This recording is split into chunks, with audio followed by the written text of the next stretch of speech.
खण्डमण्डलाकारं व्याप्तं येन चराचरं तत्पदं दर्शितं येन तस्मै श्रीगुरवे नमः। सदाशिवसमारम्भां शङ्कराचार्यमध्यमाम् अस्मदाचार्यपर्यन्तां वन्दे गुरुपरम्परां। गुरुब्रह्मा गुरुर्विष्णु गुरुदेवो महेश्वरः गुरुसाक्षात् परब्रह्म तस्मै श्रीगुरवे नमः। नित्यानन्दं परमसुखदं केवलं ज्ञानमूर्तिं विश्वातीतं गगनसदृशं तत्त्वमस्यादिलक्ष्यम् एकं नित्यं विमलमचलं सर्वधी साक्षिभूतं भावातीतं त्रिगुणरहितं सद्गुरुं तं नमामि। ॐ सहना भवतु सहनौ भुनक्तु सह वीर्यं करवावहै तेजस्विनावधीतमस्तु मा विद्विषावहै। ॐ शान्ति शान्ति शान्ति।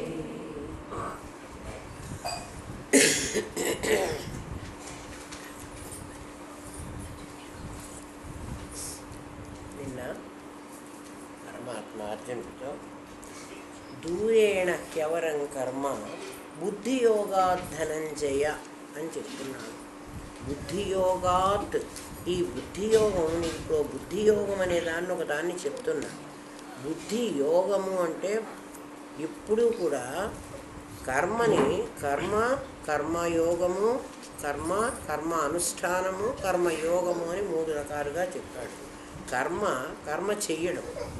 కర్మ చెయ్యడం ఇన్వాలంటరీ. కళ్ళు నువ్వు చూడాలి అని చూడకుండానే చూస్తాయి, వినాలి అని వినకుండానే వింటాయి.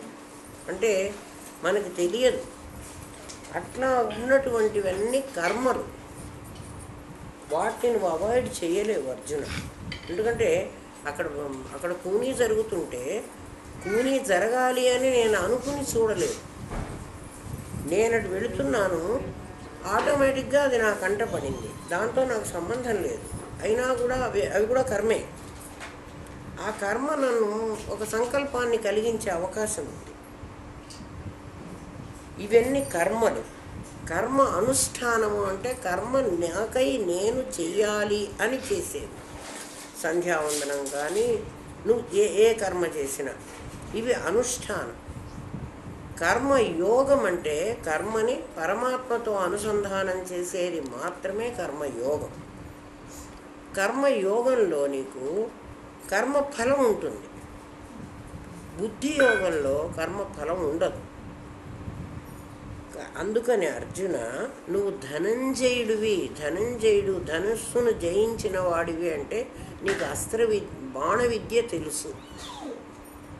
బాణం ఏం చేస్తుంది? బాణం ఛేదిస్తుంది, అంటే రెండింటిని వేరు చేస్తుంది. ఆ పిలుపులో కూడా ధనంజయ అని పిలవడంలో అది పిలుస్తున్నాడు. బాణం పని ఏమిటి అంటే రెండు భాగాలుగా విభజిస్తుంది. ఇప్పుడు కర్మయోగము బుద్ధి యోగము అని రెండు భాగాలుగా విభజించాలి. దేంతో? నీ బుద్ధితో. అందుకని నువ్వు ధనంజయుడివి. బుద్ధియోగాత్ కర్మయోగం అవరం అని చెప్పాడు. అంటే రెండు చెప్తున్నాను నీకు, ఒకటి కర్మయోగము, ఒకటి బుద్ధియోగము అని. సాంఖ్యయోగేన జ్ఞానినాం కర్మయోగేన యోగినాం. భగవద్గీతలో మొత్తం చెప్పినవి రెండు పద్ధతులు, రెండు మార్గాలు. ఒకటి ఏమిటంటే కర్మ, ఒకటి జ్ఞానం. వీళ్ళని కర్మయోగులు అని. కర్మని ఫలం ఆశించకుండా చేస్తే కర్మయోగం అవుతుంది. జీవాత్మను పరమాత్మలో కలిపేటువంటిది జ్ఞానం అవుతుంది. జీవాత్మను పరమాత్మలో కలిపేటప్పుడు జీవాత్మ లేనే లేడు అని తెలుసుకుంటే అది జ్ఞానం అవుతుంది. అది బుద్ధితో తెలుసుకోవాలి. అందుకని ఇప్పుడు నువ్వు బుద్ధియోగంతో ధనంజయుడివై కర్మయోగం కంటే బుద్ధియోగం గొప్పది. ఒక బుద్ధియోగం కంటే కర్మయోగం నికృష్టమైనది. అవరం అని చెప్పాడు కదా, దూరేణ అవరం కర్మ బుద్ధియోగాత్ ధనంజయ. అందుకని బుద్ధౌ శరణం అన్విచ్చ, అందుకని బుద్ధిని శరణు వేడరా నాయన, మా బుద్ధిని ప్రేరణ చెయ్యి. ధియో యోనః ప్రచోదయాత్. గాయత్రి మంత్రం ఏం చెబుతోంది? ధియో బుద్ధులను, యోనః యోగంలాగా చేసి, ప్రచోదయాత్ ఎలివేట్ చెయ్యి, నాకు బుద్ధియోగాన్ని కలిగించు అని గాయత్రి మాతను అడుగుతున్నాడు. బుద్ధియోగం కలిగించు అంటే నా బుద్ధి కర్మ వైపు కాకుండా జ్ఞానం వైపు వెళ్ళేందుకు నాకు శక్తి ఇవ్వమ్మా అని ఆ గాయత్రి మాతని శక్తిని అడుగుతున్నాడు. అంటే దీన్ని బట్టి కర్మయోగం కంటే బుద్ధియోగం గొప్పది. ఎందుకు కర్మయోగం మంచిది కాదు అంటే, కర్మయోగం నిన్ను కర్మలో బంధిస్తుంది. ఎట్లా? సుకృత దుష్కృతాలు అనే పేరుతో. నీకు పాపం పుణ్యం, కర్మయోగం చేసినప్పుడు నీకు ఎప్పుడు పాపం పుణ్యం వస్తుంది. కర్మయోగంలో కర్మ అనుష్ఠానం, కర్మ రెండు ఉన్నాయి. బుద్ధియోగంలో బుద్ధి అనుష్ఠానం లేదు.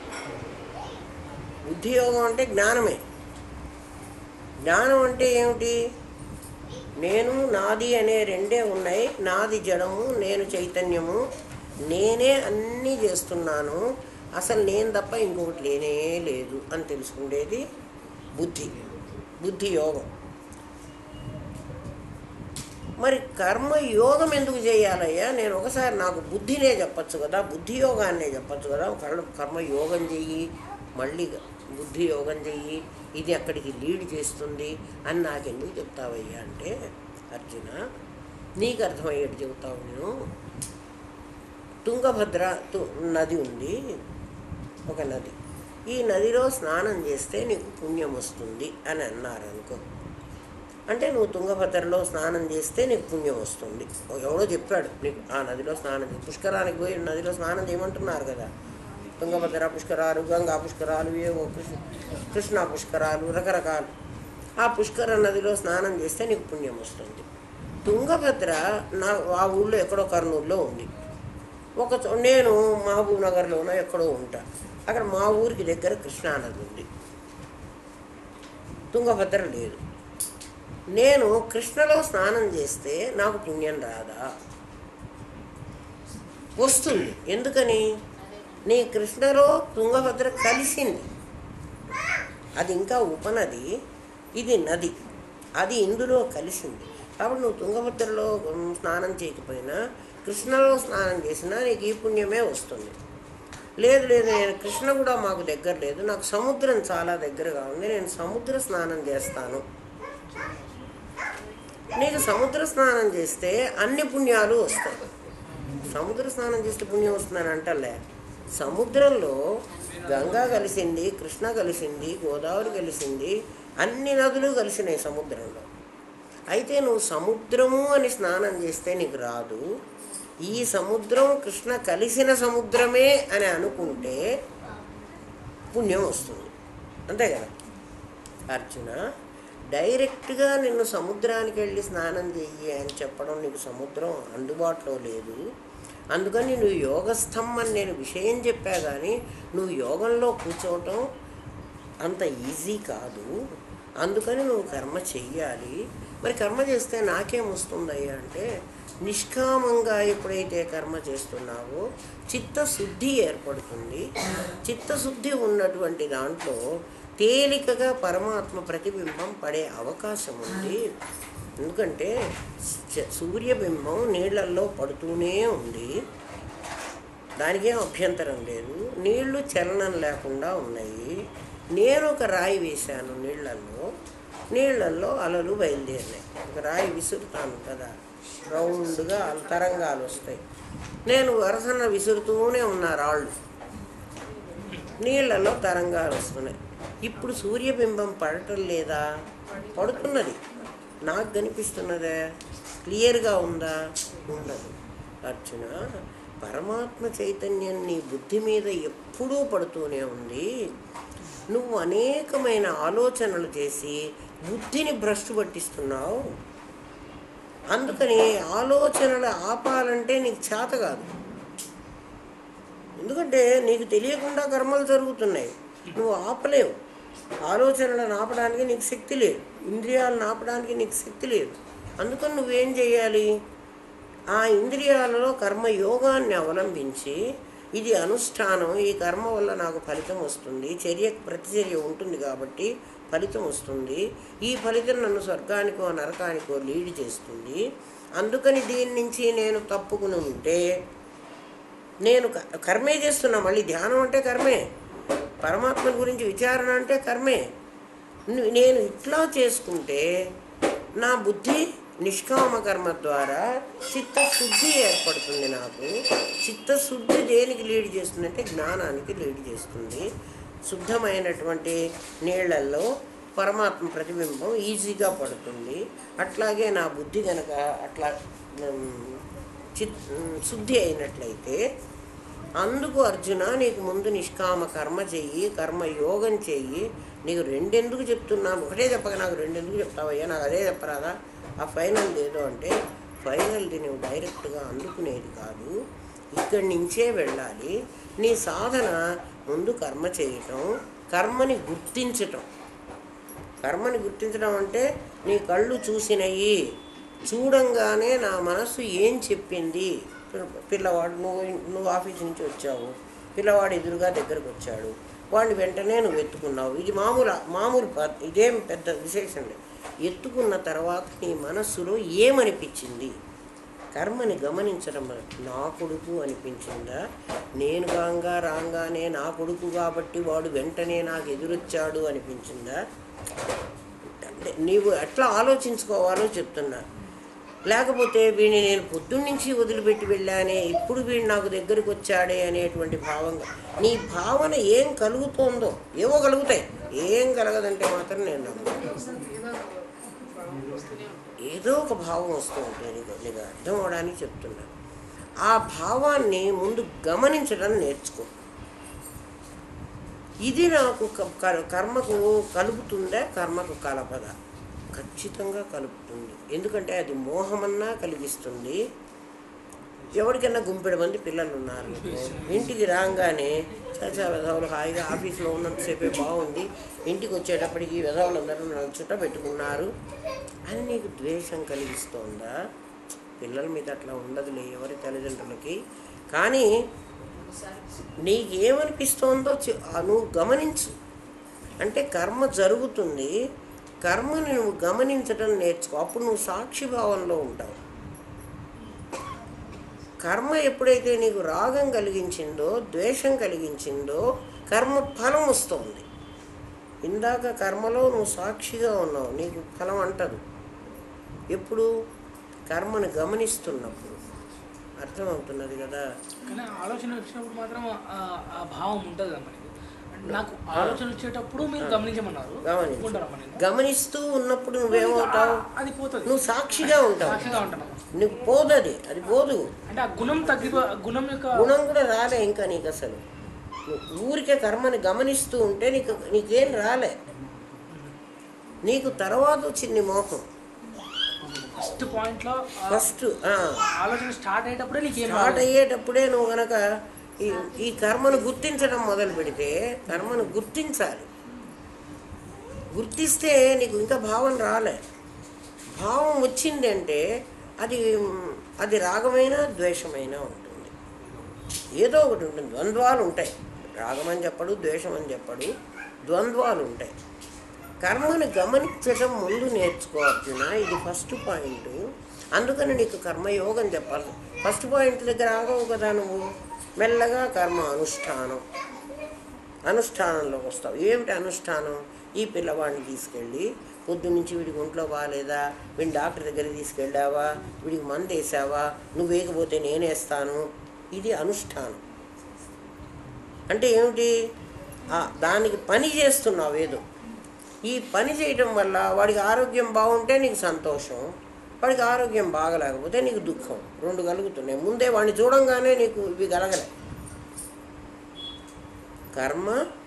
కర్మను గమనించినప్పుడు నువ్వు సాక్షిగా ఉంటావు. ఎప్పుడూ కర్మఫలం నిన్నంటదు. కర్మను గమనిస్తే నిన్నంటదు. కర్మలో ఇన్వాల్వ్ అయితే నీకు అంటుతుంది.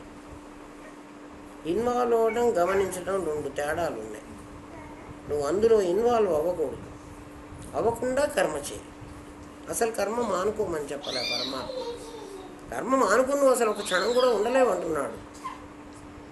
కర్మ చెయ్యకుండా నువ్వు ఉండలేవు. ఎందుకంటే గాలి పీల్చడం కూడా కర్మే. నువ్వు కర్మ చేయటం లేదన్నది. గాలి పీలుస్తున్నావు అనుకో, ఈ గాలిలో ఎన్ని సూక్ష్మజీవులు నా లోపలికి వెళుతున్నాయి, ఎంతమంది చస్తున్నారు నా లోపల. మళ్ళీ గాలి వదిలి మంచి గాలిని బయట లోపలికి పీలుస్తున్నావు, చెడ్డ గాలిని బయటకు వదులుతున్నావు. అది చెడ్డగా ఎందుకు అయిపోయింది? ఇప్పుడు వస్తున్న గాలిలో, మనం విడుస్తున్న గాలిలో ఎన్ని సూక్ష్మజీవులు ఉన్నాయి, చచ్చిన సూక్ష్మజీవులు కదా. బతికినవన్నీ లోపలికి పోతున్నాయి, చచ్చినవన్నీ బయటకు వస్తున్నాయి. అంటే వీటినన్నిటినీ నేనే చంపుతున్నాను కదా. నేను చంపుతున్నాను అన్న ఆలోచన వచ్చినప్పుడు నీకు వాటి తాలూకు పాపం రావాలి కదా. నువ్వు వాటి దాకా పోలే, జస్ట్ కర్మని గమనిస్తున్నావు. అదే శ్వాస మీద ధ్యాస పెట్టమంటావు. కర్మను గమనించరా అని చెప్పడం అంటే దానివల్ల నీకేం రాదు. అది ఎక్కడ లెవెల్ చెప్పండి?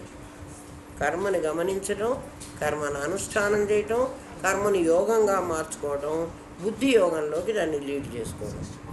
అంటే ఇంకా నాలుగో స్టేజ్లో మళ్ళీ ఇంకా చాలా ఉన్నాయి. ఈ 3 స్టేజీల కింద ఉన్నాడు వాడు. ఆ శ్వాస మీద ధ్యాస పెట్టేవాడు. ఏమన్నా శ్వాస మీద ధ్యాస పెట్టడం, అది శ్వాస మీదే కాదు, దృశ్యం మీద ధ్యాస పెట్టు, శబ్దం మీద ధ్యాస పెట్టు, మొత్తం అన్నిటి మీద ధ్యాస పెట్టు. అందుకని ఇది కర్మ యోగం కంటే బుద్ధి యోగం ఇంకా శ్రేష్టమైంది. కర్మయోగం ఇది ఇనిషియల్ స్టేజ్ నీకు చెప్తున్నాడు. దీన్ని చేస్తే నాకేమవుతుంది, నాకేమొస్తుంది అంటే సాధనలో ఒక్కసారిగా అహం బ్రహ్మాస్మి అని చెప్పడు ఎవ్వడు. మన గురువు గారు మనకు ఎందుకు చెప్తున్నారంటే ఆయనది లిఫ్ట్ మార్గం. లిఫ్ట్లో తీసుకెళితే 1 నిమిషంలో మనం 5వ అంతస్తులో ఉంటున్నాం. మెట్లెక్కిపోయేవాడు ఎంత ఆయాసపడుతున్నాడు, ఎంత కష్టపడుతున్నాడు. సత్వాపత్తి అనే భూమికకు నేను తీసుకుపోవడం అనేది అటువంటి గురువు దొరికిన వాడికే సాధ్యం, కానీ అందరికీ అది సాధ్యం కాదు. అందరికీ ఇలాగే రావాలి, మొదటి నుంచే రావాలి. ఇది అయిపోయి మన జీవితం అయిపోయేటట్లయితే మళ్ళీ ఇంకొక జన్మకి వెళ్ళి మళ్ళీ అక్కడి నుంచి తీసుకోవాలి. నీ లోపల పరమాత్మ ఉన్నాడు అని అహం బ్రహ్మాస్మి అని మహావాక్యం ముందు తత్వమసి నీకు ఎవ్వడు చెప్పడు. నాయన రామనామం చేసుకోరా, లేకపోతే జపం చేసుకోరా. జపం చేసుకో అంటే అర్థం ఏమిటి? ఒక పూసని ఇంకొక పూసని మారుస్తున్నావు కదా, ఆ మధ్యలో ఒక నామం చెప్పుకుంటున్నావు కదా. అంటే నోటికి పని పెట్టావు, మనస్సుకి చేతికి పని పెట్టావు, మాల తిరుగుతోంది. మనస్సు దాన్ని గమనిస్తోంది. మనస్సు ఎట్లా గమనిస్తోంది అంటే 25 అయినాయా, 26 అయినాయా, 27 అయినాయా అని గమనిస్తోంది. ఆ గమనించడం కాదు, కర్మని గమనించు. కర్మని ఎట్లా గమనించు అంటే నేను ఈ చెయ్యి అనేటువంటి దాంతో, ఈ నోరు అనే దాంతో నాకు తెలియకుండానే నేను అందులో ఏం కాంక్షించటల్లా చేస్తున్నాను కదా. అక్కడ కర్త ఉన్నాడు, భోక్తృత్వం లేదు. చేస్తున్నానంటే ఫలితం ఉంటుందనుకో, కానీ నాకు ఈ ఫలితం కావాలని చేస్తున్నానని లేదు, గమనిస్తున్నావు. గమనించడం నీకు అర్థమైంది కదా. గమనించడం అంటే just you are watching that. Count ఎంత ఉంది అనే ఆలోచనను కూడా గమనించాలి. అసలు కౌంట్ నీకెందుకు? అంతేమ్మా. దేవుడు ఏమన్నా నిన్ను లెక్కలు అడిగాడా? ఇన్ని చేసిన వాడికే నేను ఈ ఫలితం ఇస్తాను ఏమన్నా చెప్పాడా? నీకు ఇవాళ నేను 1 lakh చెయ్యాలి, వాడు ఎవడో గురువు చెప్పుంటాడు. ఆ 1 lakh చేశానా? నీ దృష్టి ఎప్పుడు దేని మీద ఉందో తెలిసినా అయిపోయిన 300 మీద ఉండదు, అవ్వాల్సిన 700 మీదే ఉంటుంది ఎప్పుడు. దాన్ని మా గురుదేవులు మాకు ఎట్లా చెప్తారంటే, ఒకడు ఒక రోజున ఇవాళ టార్గెట్ పెట్టుకుంటాడు, ఇంత డబ్బులు నేను సంపాదించాలి. ఇవాళ సంపాదించినవి వాడికి ఇంకా క్వశ్చన్ ఉండదు, ఇంకా నాకు రావాల్సినవి ఎన్ని ఉన్నాయి, సాయంత్రం లోపల నేను ఇవి సంపాదిస్తానా సంపాదించలేనా, దానికోసం ప్రయత్నం చేస్తూ ఉంటాడు. అట్లా నువ్వు కౌంట్ చేసిన అయిపోయిన నామాలు నీకు అక్కర్లేదు. నీకు అవ్వబోయే నామాలు, కొత్తగా లలితా సహస్రనామాలు నేర్చుకునే వాళ్ళు కూడా అట్లాగే ఈ అయిపోయిన నామాలు కాక ఈ వెనక పేజీల్లో చాలామంది చదువుకునే వాళ్ళు కూడా అంతే. ఆ వెనక పేజీల్లో ఎన్ని పేజీలు ఇంకా మిగిలి ఉన్నాయి, ఎందుకు మిగిలి ఉండడం, ఈ ఉన్నది చదవరాదు అంటే నీకు అయిపోవడం మీద దృష్టి ఉంది కానీ అయిపోతే ఏముంటుంది అన్న దాని మీద శ్రద్ధ లేదు. ఇది అయిపోగొట్టేయాలి అంతే. అది కర్మను గమనించే స్టేజ్. నీకు కర్మలో ఇన్వాల్వ్ కావటంలా ఆ గమనించేటువంటి స్థితిలోనే కర్మని గమనించు, సాక్షిత్వం వహించు. అప్పుడు నువ్వు సాక్షి అయిపోతావు, అది కర్మ అయిపోతుంది. అది నీకు ఫలితం ఇయ్యదు. యోగస్థంలాగే ఇది కూడా. ఎందుకంటే అప్పుడు నువ్వు యోగస్థంలోనే ఉన్నావు, నీకు తెలియదు. సాక్షిభావంలో ఉంటే కర్మం చేస్తే నువ్వు యోగస్థంలోనే ఉంటావు కదా.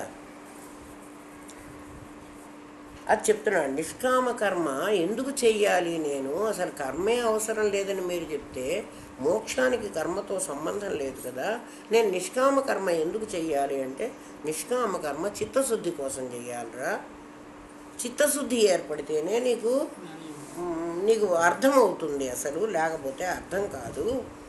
మరి చిత్తశుద్ధి ఏర్పడితే నాకు వచ్చేటువంటిది ఏమిటి వస్తుంది నాకు అంటే, నీకు పరమాత్మ ఇద్దరు ముగ్గురు లేరు. ఇంతవరకు నీకు నిన్న చెప్పానే దేహి వేరు దేహం వేరు అని 2-3 చెప్పా కదా. అట్లా లేకుండా పడుగు పేకల్లాగా ఒక్క దారమే ఉంది. ఆ దారమే నిలువు దారమైంది, అడ్డదారమైంది. నిలువు అడ్డం అనే పేరుతో నాకు వచ్చినటువంటి బట్ట, ఇప్పుడు బట్ట నా దగ్గర ఉంది. బట్ట ఉపయోగపడుతున్నది, కట్టుకోవడానికి పనికి వస్తున్నది. దారం కట్టుకోవడానికి పనికి రావటం లేదు. ఇప్పుడు బట్టగా కనిపిస్తున్నది దారమేనా? దారమే. మరి దారమే అయినప్పుడు, దారంగా ఉన్నప్పుడు అది బట్టగా, అది ఉపయోగపడలేదు. బట్ట అయినప్పుడు ఉపయోగపడింది అంటే ఇది సగుణము, అది నిర్గుణం, అంతే తేడా. నిర్గుణమే సగుణంగా అయింది అంటే మారిందా, పరిణామం చెందిందా? మరి పరిణామం చెందకుండా ఉపయోగానికి ఎట్లొచ్చింది? ఆ ఉపయోగానికి వచ్చింది అందులో ప్రియం అనేటువంటి ఒక రూపం. అంతే కదా. సచ్చిత్ ఆనందం అంటున్నాను కదా. ఆనందం దేనికి పనికి వస్తుంది? ప్రియానికి. అదే కదా నాకు కన్వీనియంట్గా ఉంది. సచ్చిత్తుల వల్ల నాకేం లేదు కదా. అప్పుడు జగద్రూపం ధరించి ఒక రూపం ధరించింది. రూపం ధరించిందా అంటే ధరించలేదు. పాలు పెరుగైనట్లు కాలేదు. పాలు పెరుగైనట్లు కాలేదు అని ఎందుకంటున్నా అంటే, పాలు పెరుగైతే మళ్ళీ పాలు కావు, అది పరిణామం. అట్లా కాలేదు దారం బట్ట. తిరిగి కావాలంటే మళ్ళీ దారం అయిపోతుంది. ముందు దారమే ఉంది, మళ్ళీ దారమే అయిపోతుంది. నేను చూపించగలను. బట్టగాను చూస్తున్నప్పుడు కూడా అది దారమే, అదేం మారలేదు. మరి బట్ట ఎక్కడి నుంచి వచ్చింది? బట్ట లేనే లేదంటున్నాడు. బట్ట అసలు లేదు అంటే ఆ సమయంలో కూడా ఉంది దారమే. బట్ట అసలు లేదు, బట్టలాగా కనబడుతోంది. అసత్కల్పార్థగం భాసతే అన్నాడు. భాసతే అంటే కనిపిస్తోంది. ఏంగా కనిపిస్తోంది? అసత్తుగా కనిపిస్తోంది. ఎవరు అంటే సత్తే. సత్ అంటే ఆధారం, బట్ట అంటే అది అసత్తు. అసత్తు సత్తు ప్రవిలాపనం చేసుకోవడం. ఇది అసత్తు సత్తు ఒకటి కాదు, ఒకటి కాకుండా పోలేదు. ఒకటి అవునా కాదా చెప్పు. అది ఒకటే, అది ఒకటి కాలేదు. అంటే ఒకటిగా ఉన్నప్పుడు ఉపయోగపడలేదు కదా నాకు. దారంగా ఉన్నప్పుడు నేను కట్టుకోవడానికి రాలేదు కదా. బట్టగా ఉన్నప్పుడే కదా నాకు కట్టుకోవడానికి వచ్చింది. దారం బట్ట అయిందా? అవ్వకపోతే ఈ రూపం ఎట్లొచ్చింది? అయినట్టుగా కనిపిస్తోంది కానీ యథార్థంగా ఇప్పుడు కూడా దారంగానే ఉంది. ఏ పోగు కాకపోగు నన్ను పీకమంటే పీకగలను. దారం దారంగా ఉంది. దారం అప్పుడు కండె దారంగా ఉంది, దారం ఇప్పుడు దారంగానే ఉంది, అంతే. అక్కడ దారం కుప్పగా ఉంది, ఇక్కడ దారం ఆకారం ఏర్పడింది. ఏర్పడినట్లుగా నాకు కనిపిస్తోంది, నిలువుదారం అడ్డదారం. ఈ సంగతి నీకు తెలియాలంటే నీకు బుద్ధియుక్తులు కావాలి అర్జున. బుద్ధియుక్తో జహాతీతి, జహాతి అంటే వదులుతాడు. ఎవడైతే బుద్ధియుక్తుడవుతాడో కర్మయోగం నుంచి బుద్ధియోగంలోకి వెళితే, అంటే బుద్ధియోగానికే సాంఖ్యయోగం అని మరొక పేరు. సాంఖ్యయోగము అంటే బుద్ధియోగం, జ్ఞానయోగం. ఇదే జ్ఞానం. తర్వాత చెప్పబోయేటువంటి కర్మయోగం, జ్ఞానయోగం చెబుతాడు. కర్మయోగము జ్ఞానయోగం తర్వాత చెప్పబోతాడు. కర్మయోగానికి ఫౌండేషన్ వేసాడు, జ్ఞానయోగానికి ఫౌండేషన్ వేస్తున్నాడు. కర్మ జ్ఞానం వేసిన తర్వాత విజ్ఞాన యోగం అని ఇంకొకటి చెప్తాడు. అంటే ఏమిటి? నీకు థియరీ చెప్పి అక్కడ ప్రాక్టికల్ కూడా నీకు చెప్తాడు. విజ్ఞానం ప్రాక్టికల్, జ్ఞానం విజ్ఞాన సహితం. జ్ఞానం విజ్ఞానంతో నీకు చెప్పాలి, లేకపోతే నాకు అర్థం కాదు అర్జున. ప్రాక్టికల్ నాలెడ్జ్ నీకు ఉండాలి. మొత్తం కర్మయోగము జ్ఞానయోగము చెప్పాడు. అంటే కర్మను కర్మ సన్యాసం చెప్పాడు మధ్యలో. కర్మను కర్మ సన్యాసము. కర్మేమో కర్మను చూడడము, నీకు ఇన్వాలంటరీగా జరిగేటువంటి క్రియ, అనుష్ఠానము. దాన్ని కర్మ సన్యాసం చేయమంటే కర్మలో ఫలాపేక్ష రహితంగా కర్మ చేయమన్నాడు. దీన్ని ఎలాబరేట్ చేస్తాడు తర్వాత. జ్ఞానం ఏమిటి అంటే, జ్ఞానము అంటే బుద్ధియోగం. జ్ఞానాన్ని విజ్ఞానంతో కలపమన్నాడు. కర్మని కర్మ సన్యాసంతో కలిపాడు, జ్ఞానాన్ని విజ్ఞానంతో కలిపాడు. కర్మ సన్యాసం అంటే కర్మ ఫస్ట్ స్టేజీ, కర్మ సన్యాసం నెక్స్ట్ స్టేజీ. జ్ఞానం ఫస్ట్ స్టేజీ, విజ్ఞానం నెక్స్ట్ స్టేజీ. ఈ రెండు నాకు కావాలంటే ఏం కావాలి? క్షేత్రజ్ఞ విభాగం చేసుకోవాలి. అప్పుడు నేనేమవుతా అంటే పురుషోత్తముని అవుతాను. అట్లా నిన్ను ఒక్కొక్క లెవెల్లో నీకు తీసుకెళ్ళాలి. ఎందుకంటే 2 యోగాలు ఇంట్రడ్యూస్ చేస్తున్నాడు. సాంఖ్యయోగము అంటే బుద్ధియోగం అని అర్థం. జ్ఞానయోగం, బుద్ధియోగం, సాంఖ్యము. ఎందుకు దీన్ని సాంఖ్యం అన్నారు? సంఖ్య అని ఎందుకు అన్నారు? నంబర్ ఎందుకు ఇచ్చారు దీనికి అంటే, నాయన నేను నా ప్రకృతి అని ఇద్దరున్నాం. నా ప్రకృతి అనేక విధాలుగా మారుతోంది. మొట్టమొదట త్రిగుణాత్మకమైంది నా ప్రకృతి. ముందు 3 ముక్కలైంది. 3 ముక్కలై ఊరుకోకుండా 5గా విభజించబడింది. మొత్తం 8 మంది అయినారు వాళ్ళు. ఆ 8 మంది ఊరుకోకుండా వాళ్ళల్లో హాఫ్ ఇక్కడ హాఫ్ అక్కడ తీసుకుని జ్ఞానేంద్రియ పంచకం, అక్కడ కర్మేంద్రియ పంచకం, మనస్సు, బుద్ధి, చిత్తం, అహంకారం, అక్కడ వాయువు వచ్చేటప్పటికి 5 భాగాలుగా మారి ప్రాణ, అపాన, ఉదాన, సమాన, వ్యాన అని 5 వాయువులు అయిపోయి ఇట్లంతా వేరుగా డిస్ట్రిబ్యూట్ అయ్యి ఇదొక కాంపౌండ్, ఇదొక మిక్స్చర్. అందుకే దీన్ని అసెంబుల్డ్ అన్నాడు. అసెంబుల్డ్ అంటే ఏమిటి? ఇది ఒక వస్తువు కాదు, కొన్ని వస్తువులు కలిపాం మేము. ఇది కలిపింది. ఏం వస్తువులు కలిపాం దీంట్లో? 5 భూతాలు కలిపాము, 3 గుణాలు కలిపాము. ఇదంతా మిక్సర్. ఈ మిక్సర్ ఎట్లా ఉందంటే విడదీయడానికి వీలుగా ఉంది. మిక్సర్గా నీకు కనపడుతుంది, బట్ ఎప్పుడు కావాలంటే అప్పుడు దీన్ని వేరు చేసుకోవచ్చు. ఇవన్నీ కలిసి 24 ఉన్నాయి, 24 ఉన్నాయి. ఏమేమిటి? 5 జ్ఞానేంద్రియాలు, 5 కర్మేంద్రియాలు, 10, 5 ప్రాణాలు, పంచప్రాణాలు. పంచప్రాణాలంటే ప్రాణ, అపాన, వ్యాన, ఉదాన, సమాన అనే 5 వాయువులు. ఈ 5 వాయువులకు ప్రాణమయ కోశం అని పేరు పెట్టాం. వాటికి ఆకలి దప్పిక అని. అంటే ప్రాణమయ కోశానికి ఆకలి దప్పిక. నువ్వు అన్నం పెడుతూ నేను అన్నం తింటున్నాను అని రుచిగా తినకుండా ప్రాణమయ కోశం తింటున్నది. ప్రాణమయ కోశం ఎవరు అంటే ప్రాణాపాన వ్యానోదాన సమాన అనే పంచవాయువులు. వాటికి ఆహారం వేస్తున్నాను అన్నప్పుడు నీకు యజ్ఞఫలం వస్తోంది. కర్మను జ్ఞానంతో జోడిస్తే ఫలితం నీకు పుణ్యఫలం వస్తుంది. చూడు నీ ఆలోచన. అంతే, నువ్వు చేస్తున్న పని మానవాకు, పని అదే చెయ్యి. నీ ఆలోచన మారని. ఆ ఆలోచనతో అది ఆ రూపాన్ని పొందుతున్నది.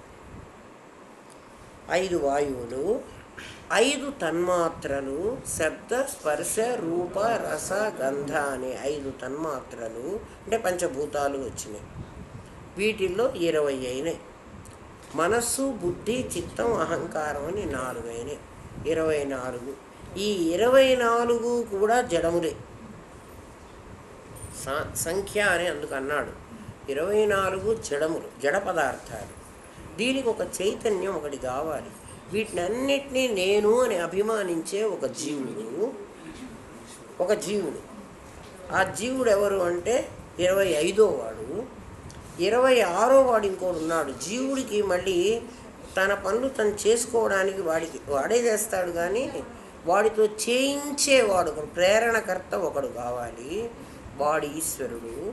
వాడు ఏం చెయ్యడు, వీడితో చేయిస్తాడు. ఏం చేయిస్తాడు అంటే వీడు తెచ్చుకున్నటువంటి కర్మఫలాన్ని వీడి చేత అనుభవింప చేస్తాడు. ఎక్కడ ఉంటాడు ఈశ్వరుడు అంటే వీడి దగ్గరే ఉంటాడు, ఎక్కడో ఉండడు, వీడి దగ్గరే ఉంటాడు.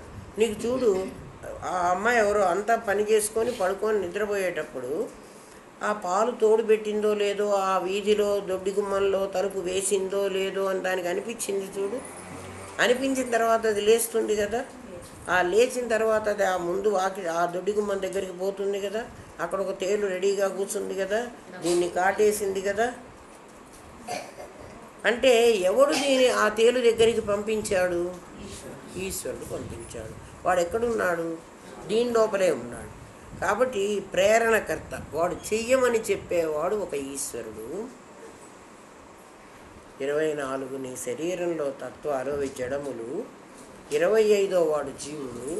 26వ వాడు ఈశ్వరుడు. 27వ వాడు ప్రత్యేగాత్మ. ప్రత్యేగాత్మ అంటే నీ శరీరంలో ఉన్నటువంటి పరబ్రహ్మ స్వరూపం. వీడెవడు అంటే చెట్టులో ఉన్న ట్రంకు రూపంగా ఉన్న అల్యూమినియం పాయ్. అదేం చెయ్యదు, చెట్టును అది చెయ్యలే. చెట్టు రూపం వచ్చేటట్టుగా అదేం మారలే, అదేం కనపట్టలే. కానీ మనం చూడంగానే ఇది చెట్టు, ఇది ట్రంకు, ఇది కొమ్మ అంటున్నాం. అది అయినట్లుగా కనిపిస్తున్నది. అట్లా పరమాత్మ ప్రత్యేగాత్మ అయినట్లుగా కనిపిస్తున్నాడు. ప్రత్యేగాత్మ అంటే ఎప్పుడు ఇండివిజువల్ అని గుర్తుపెట్టుకోండి. పరమాత్మ అంటే సామూహికం, ప్రత్యేగాత్మ ఇండివిజువల్. ఇప్పుడు చూడు, నిలువు దారం అడ్డదారమై చీరగా మారినటువంటిది మాత్రం ప్రత్యేగాత్మ. ఆ కండెలో దారమంతా చీరగా మారలే, అక్కడ ఇంకా చాలా ఉంది. అది సమిష్టి పరమాత్మ. అందుకని అది పరమాత్మ, అది తత్, ఇది త్వం. ఆ దారపు కండెలోదే ఈ చీరకు వచ్చిన దారం, అదే ఇది వేరే లేదు, ఇది అందులోదే అంటే దాని అంశ అనుకుంటే జీవుడు అవుతాడు, అదే అనుకుంటే బ్రహ్మం అవుతాడు. అంతే తేడా, ఏం లేదు. ఇది నీకు బుద్ధియుక్తో జహాతీతి. ఈ బుద్ధియుక్తుడు ఎవడైతే ఉంటాడో, ఇట్లా పరమాత్మ యొక్క అవగాహన ఎవడి బుద్ధికి కలుగుతుందో, ఉభే సుకృత దుష్కృతే జహాతీతి. సుకృతం దుష్కృతం వాడు వదిలిపెడుతున్నాడు. వాడికి ఇంకా పాపపుణ్యాలు ఉండవు. ఎవడికి పాపపుణ్యాలు ఉండవు? ఎవడు బుద్ధి యోగంతో నేను ప్రత్యేగాత్మని అని తెలుసుకుని పరమాత్మనే ప్రత్యేగాత్మ, ఇద్దరు లేరు, ఉన్నది ఒకడే ఉన్నాడు అని తెలుసుకుంటాడో, వాడు ఏ కర్మ చేసినా సుకృత దుష్కృతాలు వాడిని అంటావు, కర్మఫలాలు వాడిని అంటావు. కర్మైనా నిన్ను బంధిస్తుంది, బుద్ధి నిన్ను బంధించదు. కర్మ సేమ్ జరుగుతోంది. బుద్ధి యోగం ఉన్న వాడికి కర్మ బంధించదు. వాడు వీడు ఒకే కర్మ చేసినా వీడిని బంధిస్తుంది, వాడిని బంధించదు. మీకు ఎగ్జాంపుల్ చెప్తాను. మా గురుదేవులు మాకు ఇట్లాగే చెప్పారు. నా దగ్గర వాకిట్లో ఒక మొద్దు ఉంది. కట్టెలు కొట్టేవాడిని ఒకరిని పిలిచి, నాయన అది గొడ్డలతో 4 కొట్టి కట్టెలు 4 ముక్కలు చేసేరా, నేను పొయ్యిలో పెట్టుకోవాలి అని అడిగా. వాడొచ్చి కట్టెలు కొట్టాడు. కట్టెలు కొట్టడము అనేది పని ఇక్కడ. ఎవడో వచ్చి నాకు కట్టెలు కొట్టాడు. కట్టెలు కొట్టిన వాడు ఊరికే ఉండడు. కట్టెలు కొట్టడం అయిపోగానే వాకిట్లో ఇట్లా నుంచుంటాడు. వాడు ఎందుకు నుంచున్నాడు? డబ్బులు ఏమిస్తారు, తీసుకుని పోవాలి. కట్టెలు కొట్టాను కదా, తీసుకుని పోవాలి అని నుంచున్నాడు. అంటే వాడు కట్టెలు కొట్టింది ఫలం ఆశించి. ఇవాళ కట్టెలు కొట్టమని ఎవరికో చెప్పాను, వాడు రాలే. మాకు పొయ్యిలో కట్టెలు, మా ఆవిడ తొందరగా పొయ్యి వెలిగించాలి, నాకు కట్టెలు కావాలి, నువ్వు ఇంకా వాడిని ఎవరినో పిలుచుకు రాలేదు, వాడిని కొట్టించలేదు. ఆమె గుడుగుతున్నది. ఆమెకు వంట చేసుకోవాలి, ఆమె మళ్ళీ నాకే అన్నం పెట్టాలి కదా. అందుకని నేనే గుడ్డలు తీసుకుపోయి దాన్ని 4 ముక్కలుగా విరగొట్టుకు తీసుకొచ్చి ఆమెకు అక్కడ ఇచ్చేసాను. ఇప్పుడు నేను ఎవరి దగ్గర నుంచొని డబ్బులు అడుగుతాను? ఇంకెవరిని అడగను కదా. మరి కట్టెలు కొట్టడం అనే పని జరిగినప్పుడు ఒకడికి ఫలితం వస్తుంది, వాడికి ఫలితం రావటం లేదు. ఏమిటి కారణం? ఫలితం అవసరం లేదు. ఒకడు ఫలం ఆశించి పని చేయలేదు, ఒకడు ఫలం ఆశించే పని చేశాడు. ఎంత మంచి ఎగ్జాంపుల్ చూడు. మా గురుదేవులు మాకు అట్లాగే చెప్పేవాడు. ఇంకా అవి మేము మర్చిపోం. అదే కదా. అందుకని నువ్వు పని చేసినప్పుడు నువ్వు ఫలం ఆశించవు. ఇప్పుడు నువ్వు ఫలం ఆశించి పని చేస్తున్నావు. ఏ పని చేసినా ఏం చేస్తున్నావు? ఉపవాసం ఉన్నా, ఓ సంతోషి మాతకు 16 వారాలు ఉపవాసం ఉంటే నాకు ఇది వస్తుంది. కొంతమంది సాయిబాబాకి ఉపవాసాలు ఉంటారు. ఆయన ఏందో ఉపవాసం ఉండమని చెప్పినట్టు, వీళ్ళు ఆయన చచ్చిపోయినాడు, వీళ్ళు ఉపవాసం ఉంటే ఆయనకేం లాభం వస్తుంది? శనివారం వెంకటేశ్వర స్వామికి, ఆదివారం వాడు ఎవరికో సూర్య భగవానుడికి, మా సోమవారం శివుడికి, మంగళవారం ఆంజనేయ స్వామికి, రకరకాల. బుధవారం ఏమైనా వదిలిపెట్టారేమో, అయ్యప్ప స్వామి సరే వాడికి కూడా ఒక వారం ఇచ్చి పారేశారు. అదే గురువారం సరే సాయిబాబాకి, ఇంకోడికో కూడా గురువారం ఇంకెవరికో కూడా మొక్క రాఘవేంద్ర స్వామి సరే, శుక్రవారం సంతోషి మాట, శనివారం వెంకటేశ్వర స్వామి. అయిపోలే, ఇంకా వీడికి వారమే లేదు.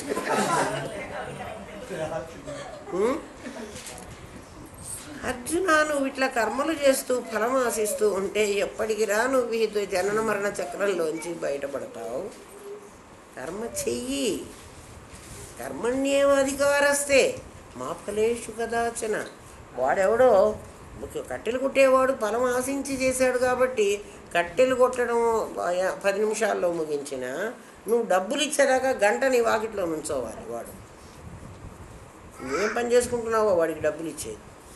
ఫలం ఆశించాలంటే వాడు ఇంకా అది తప్పదు. నువ్వు కట్టెలు కొట్టొచ్చావు అనుకో, ఆ 10 నిమిషాలు కొట్టావు, తీసుకొచ్చావు, అక్కడ వారేసావు, నీ చావు నువ్వు చావుకో అన్నావు.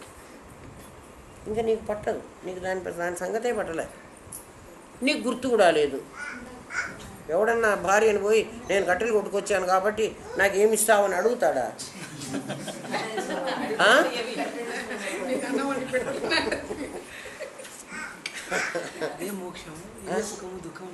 అంతేరా. అసలు చాలా తేలికరా. నువ్వు చేసే కర్మ చెయ్యరా నాయన, ఫలం ఆశించకుండా కర్మ చెయ్యరా. నీ కర్మ చేస్తున్నా ఫలం ఆశించటం మాటల్లో కాదు. వాడు కట్టెలు కొట్టి ఎట్లా ఫలం ఆశించకుండా ఉన్నాడో నువ్వు అట్లా ఫలం ఆశించకుండా కర్మ చెయ్యి. అన్ని కర్మలు నువ్వు ఏ కర్మ చేసినా అంటే ఆవు గడ్డి పెట్టినా కూడా, నేను కాక ఆవు గడ్డి పెడుతున్నాను, నాకు పుణ్యలోకం వస్తుంది, అయిపోయి. ఇప్పుడు ఈ ఆవు రావాలి నీకు పుణ్యలోకానికి, ఈ గడ్డి తిన్నందుకు, ఒక పూట గడ్డి తిన్నందుకు. ఏమని చెప్పటమంటాడు? నేనే పెట్టలేదు, ఆ ఆవు సంపాదించుకున్న అన్నం అది. నేను పెట్టకపోయినా ఇవాళ అదే తింటుంది. ఆ గడ్డే దాని దగ్గరికి ఈశ్వరుడు పంపిస్తాడు. అది తినాల్సిన గడ్డి దాని దగ్గరికి ఈశ్వరుడు పంపిస్తాడు. అది తింటోంది. మరి నేనేం చేస్తున్నాను? చెయ్యిట. నేను గాంగ అన్నం తినకపోతే నీకు పొట్టకు అన్నం ఎక్కడొచ్చేది అని చెయ్యి కర్తృత్వాన్ని వహిస్తే లాభం ఉందా? ఎవడన్నా దానికి ఫలితం ఇస్తాడా? అప్పుడు చెయ్యికి ఏం చెప్పాలంటే, చెయ్యి నువ్వు గనక అన్నం నువ్వు పెట్టకపోయినా నాకు ఎట్లాగో పొట్టలోకి అన్నం పోతుంది, ఎవడు తిండి పెట్టకపోయినా. కానీ నేను మాత్రం ఈక్వల్గా శరీరంలో అన్ని భాగాలకు ఎట్లా ఎనర్జీని డిస్ట్రిబ్యూట్ చేస్తానో నీకు కూడా అట్లాగే ఇస్తున్నాను. అన్నం పెట్టనటువంటి ఈ చెయ్యికి సేమ్ శక్తి ఇస్తున్నా, ఈ చెయ్యికి సేమ్ శక్తి ఇస్తున్నా. అంటే నేను అన్న ప్రత్యేగాత్మని. అట్లా పరమాత్మ పని చేసిన వాడికి చెయ్యని వాడికి ఒకే ఫలితం ఇస్తున్నాడు. చేసేవాడు వాడి ఆలోచనలలో మార్పు తెచ్చుకుంటే చాలు, అంతే చేయాల్సిన పని. పుట్టిన ప్రతి ప్రాణి తిండి తింటాడు, ఎందుకంటే పెట్టవలసిన బాధ్యత వాడిది. వాడేవాడు ఈశ్వరుడు. ప్రపంచం ఉన్నది అంటే జీవుడు ఉన్నాడంటే ఈశ్వరుడు ఉంటాడు. జీవుడికి ఈశ్వరుడికి కనెక్షన్, ఇద్దరు ఆభాసలే. నిజం తెలిసేంతవరకు జీవేశ్వరులు ఉన్నారు. మీకు ఇంకా దాన్ని అర్థమయ్యేటట్టు చెప్తా చూడండి. ఇండియాని గవర్నమెంట్ పరిపాలిస్తోంది, ఒక గవర్నమెంట్ పరిపాలిస్తుంది. ఆ గవర్నమెంట్ ఎవరంటే మనమే అంటున్నాం, ప్రజలే. ప్రజల చేత, ప్రజల కొరకు కదా. For the people, of the people, by the people కదా. ప్రజల చేత, ప్రజల కొరకు, ప్రజల వలన, కొరకే కై, కొరకు కై ఒకే విభక్తి కదా. అదే పరిపాలించబడ్డ వాళ్ళు అంటే మనమే. కానీ మనం కాదు నిజంగా పరిపాలిస్తున్నది, మనం ఒకళ్ళమా? నేను అనుకుంటే ఇప్పుడు సుప్రీంకోర్టు జడ్జిని మార్చగలనా? మార్చలేను. ఎందుకంటే కలెక్టివ్గా ఉన్న నేను మార్చగలను. కలెక్టివ్గా ఉన్న నేను గవర్నమెంట్ అనే పేరుతో ఒక ఫామ్ అయి ఉన్నా. ఆ గవర్నమెంటు మినిస్టరు గవర్నమెంటే, పార్లమెంటు గవర్నమెంటే, జడ్జి గవర్నమెంటే, రూల్ గవర్నమెంటే. బట్ గవర్నమెంట్ ఎక్కడుందో కనపట్టలేదు. గవర్నమెంట్ ఎవ్రీవేర్ ఉంది, but you can't see government. But I can see government. ఎక్కడ? అక్కడికి వెళ్ళి నేను కొంచెం వైలేట్ చేయని రోడ్లో వెళుతూ ఆ గ్రీన్ లైట్ కాకుండా రెడ్ మీద నేను కొట్టి పారేశాను అనుకో, వెంటనే కాపుగాడు వచ్చి నన్ను పట్టుకుంటాడు. అంటే గవర్నమెంట్ మా ఊళ్ళో, మా వీధిలో, మా గ్రీన్ లైట్ దగ్గర కూడా ఉన్నాడు కదా. గవర్నమెంట్ నేను చూశానా? గవర్నమెంట్ ఎట్లా కనబడుతోంది నాకు? ఒక రిప్రజెంటేటివ్ ద్వారా కనబడుతోంది. గవర్నమెంట్ రిప్రజెంటేటివ్ వాడు ఎవడు? ఆ కాపు, ఆ పోలీసు వాడు, ఆ ఆఫీసులో గుమాస్తా, ఆ ఆఫీసులో ప్యూను, ఆ ఆఫీసులో ఆఫీసరు, ఆ ప్రైమ్ మినిస్టర్, వీటన్నిటినీ నడిపించేవాడు ఎవడో ఒకడు. కానీ వాడు కాదు, ఇది గవర్నమెంట్ ఆర్డర్ అంటాడు. వాడు కూడా, వాడు ఈశ్వరుడు. ఇప్పుడు అర్థమైనాడా? వాడు ఈశ్వరుడు, వాడి మీద ఇంకొక గవర్నమెంట్ ఉంది. ఆ గవర్నమెంట్ నాకు కనిపించదు. అది అన్ని డిపార్ట్మెంట్లకి ఒక గవర్నమెంటే ఉంది, ఇద్దరు ముగ్గురు గవర్నమెంట్లు లేరు. ఆ గవర్నమెంట్ ఎవరు అంటే నేనే. నేనా అంటే నేను కాదు, నేను ఒక్కడే గవర్నమెంట్ కాదు. మేమందరం కలిస్తే గవర్నమెంట్. గవర్నమెంట్ నాకు చూపించు, దానికి ఆకారం లేదు. ఎంత బాగుంది చూడు. అదే మరి గవర్నమెంట్ లేదా అంటే అన్ని చోట్ల ఉంది. నేను ఏదన్నా చిన్న తప్పు చేయని గవర్నమెంట్ నన్ను పట్టుకుంటుంది. నా ఇంట్లో నా ఇష్టం, నా పిల్లల్ని నేను కొట్టుకున్నాను అన్నాను అనుకో, వెంటనే తీసుకుపోయి నన్ను జైల్లో పెట్టారు. ఎవరు పెట్టారా? గవర్నమెంట్ పెట్టారు. ఏమని? ఒరే నువ్వు పిల్లలకి అన్నం పెట్టే అధికారం ఉంది కానీ కొట్టే అధికారం నీకు లేదురా. కొడతానంటే నీకు ఏదో ప్రాబ్లం ఉంది, తీసుకుపోయి లోపల కూర్చోబెడతాను, కూర్చోంటారు. అంతే కదా. నువ్వు సమంగా లేవు, నువ్వు స్వస్థతలో లేవు. నువ్వు అప్లై చేసుకుంటూ పోతే పరమాత్మ ప్రతి చోట ఉన్నాడని నీకు తెలుస్తుంది. నువ్వు ఆలోచన చేసుకో. అందుకని ఉభే దుష్కృత దుష్కృతే సుకృత దుష్కృతాలు అంటావే నువ్వు, పాపపుణ్యాలు అని. అవి నిన్ను బంధిస్తున్నాయి అర్జున. అంటే బంధిస్తున్నాయి అంటే ఎక్కడ బంధిస్తున్నాయి? ఇటు ఈ లోకంలోనూ